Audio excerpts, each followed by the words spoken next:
Puji nama Tuhan. Kacamata ilahi masih menjadi satu pembicaraan yang hangat dalam kehidupan keimanan kita. Saat ini kita mau melihat bagaimana perkataan Yesus ketika Yesus memberikan satu gambaran bahwa sejatinya ada hal-hal yang menipu dalam diri manusia ketika manusia tidak memikirkan apa yang rohani dan apa yang sedang Allah maksud dalam kehidupannya. Firman Tuhan diambil dari Markus pasal yang ke-11, Markus pasal yang ke-11, ayat 12 sampai ayat yang ke-14, saya akan bacakan buat pemirsa semua. Firman Tuhan berkata, keesokan harinya sesudah Yesus dan ke-12 muridnya meninggalkan Betania, Yesus merasa lapar. Dan dari jauh ia melihat pohon ara yang sudah berdaun.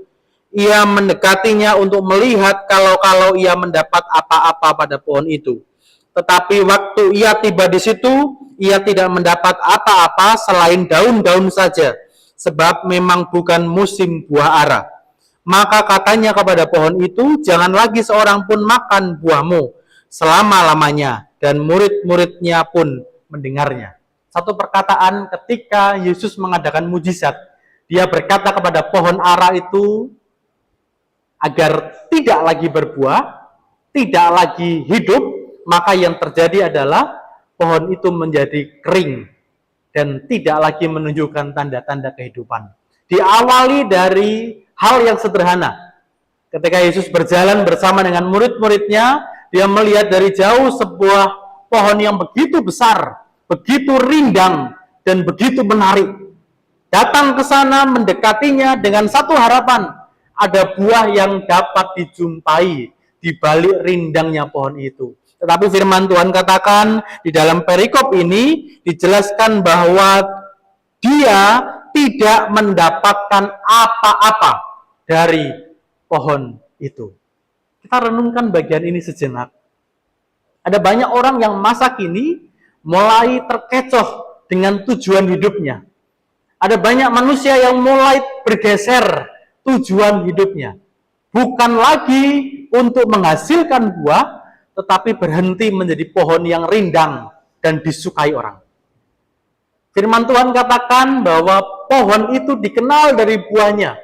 Bagaimana ketika pohon itu tidak berbuah?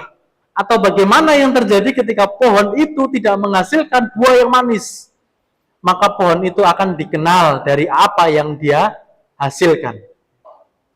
Bapak Ibu saudara pemirsa yang terkasih di dalam Tuhan, firman Tuhan pada kesempatan ini menolong kepada setiap kita untuk melihat segala sesuatu dari sudut pandang ilahi. Segala sesuatu dari kacamata ilahi berkata kepada setiap kita bahwa buah itu menjadi satu hal yang nilainya sangat penting. Lebih dari segala pohon dan daun yang rimbun sekalipun.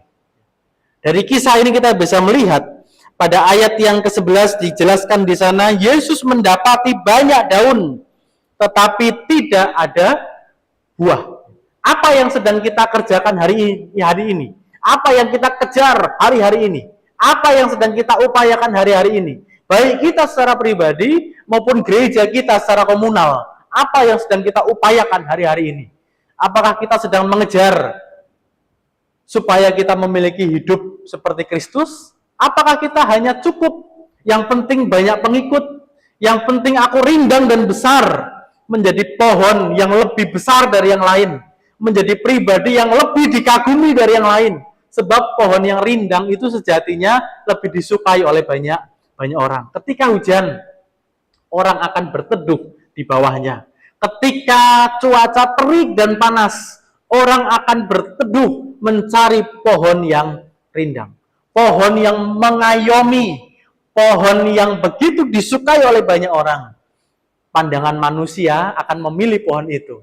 Tetapi dari kisah firman Tuhan hari ini yang kita pelajari, bahwa pohon yang seperti itu tetaplah tidak berkenan di hadapan Allah. Mengapa demikian? Sebab yang berkenan di hadapan Tuhan bukanlah tampilan yang megah, bukanlah tampilan yang hebat, bukanlah pohon yang rindang, yang nampaknya begitu besar dan disukai orang, tetapi kehidupan yang menghasilkan buah.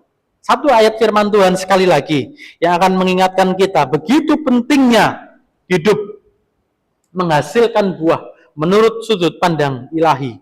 Di dalam Matius pasal yang ke-7 ayat yang ke-16, firman Tuhan berkata untuk kita semua. Matius pasal yang ke-7 ayat yang ke-16, firman Tuhan berkata, dari buahnya lah kamu akan mengenal mereka.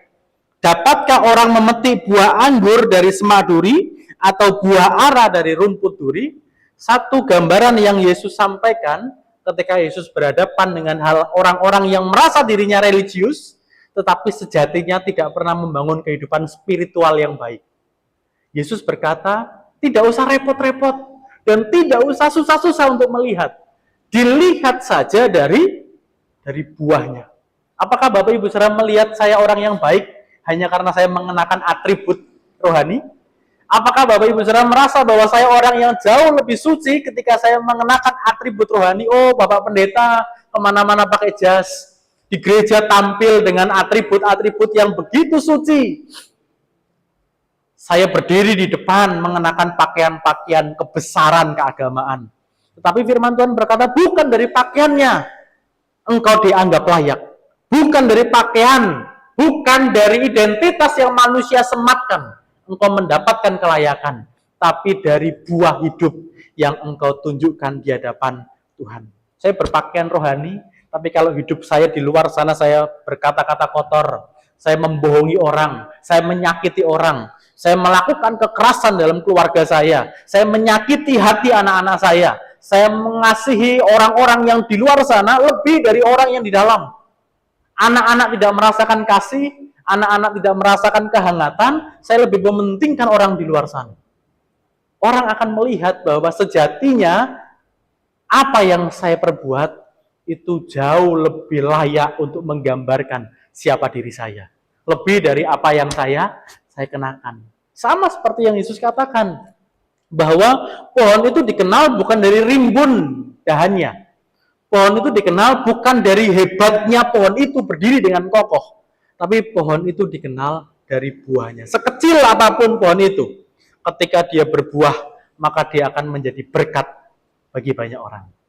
Matius 7 ayat yang ke-21. Yesus berkata bahwa menjelang kedatangan Tuhan, ada banyak orang yang berseru-seru hari akhir ketika Yesus datang kali yang kedua sebagai hakim yang adil atas dunia. Firman Tuhan katakan, banyak orang berseru-seru, orang berkata, Tuhan, Tuhan, aku sudah melakukan mujizat demi namamu, aku sudah menolong orang demi namamu, aku sudah menyembuhkan orang. Tetapi Yesus berkata, aku tidak mengenal engkau. Jadi hati-hati, pengenalan Allah terhadap umatnya bukan dilihat dari kehebatan manusia, tapi pengenalan itu terjadi ketika manusia hidup seperti Yesus. Manusia hidup seperti Allah, dan manusia itu memiliki sifat dan karakter ilahi. Apa yang Allah lihat baik, belum tentu manusia lihat baik. Apa yang manusia pertahankan sebagai kebanggaan, belum tentu layak di hadapan Tuhan. Itulah sebabnya, mari bangun diri kita, bukan hanya karena penilaian manusia. Mari berjalan menjalani hari-hari kita, bukan hanya demi dilihat baik oleh manusia, tetapi satu hal yang terpenting, berusahalah untuk layak di hadapan Tuhan. Berusahalah untuk dinilai baik oleh Allah, sekalipun manusia tidak menganggap itu baik. Kacamata ilahi menjadi satu berkat yang boleh menolong kita semua. Hal yang harus kita kejar dan hal yang harus kita pertimbangkan sebagai segala keputusan hidup kita. Amin buat kebenaran firman Tuhan. Mari kita berdoa buat firman yang kita terima. Bapa di dalam surga, kami mengucap syukur buat kasih-Mu dalam hidup kami. Kami bersyukur buat renungan firman Tuhan yang boleh kami terima. Tuhan memberkati para pemirsa yang ada. Apa yang kami baca, apa yang kami dengar, sehingga Roh Kudus-Mu bekerja di dalam hati dan pikiran kami, menolong kami, sehingga kami boleh mengenal Tuhan secara pribadi, melalui pendengaran kami akan firman, dan kami boleh berjumpa secara pribadi dengan Tuhan. Roh-Mu yang mengubahkan setiap kami, mengubah pola pikir kami, mengubah cara pandang kami, hingga akhirnya mengubah langkah tujuan hidup kami. Terima kasih Bapa di dalam surga. Kami bersyukur di dalam nama Yesus, Juru Selamat kami yang hidup. Kami berdoa dan kami serahkan pemberitaan firman yang telah kami dengar bersama. Haleluya. Amin.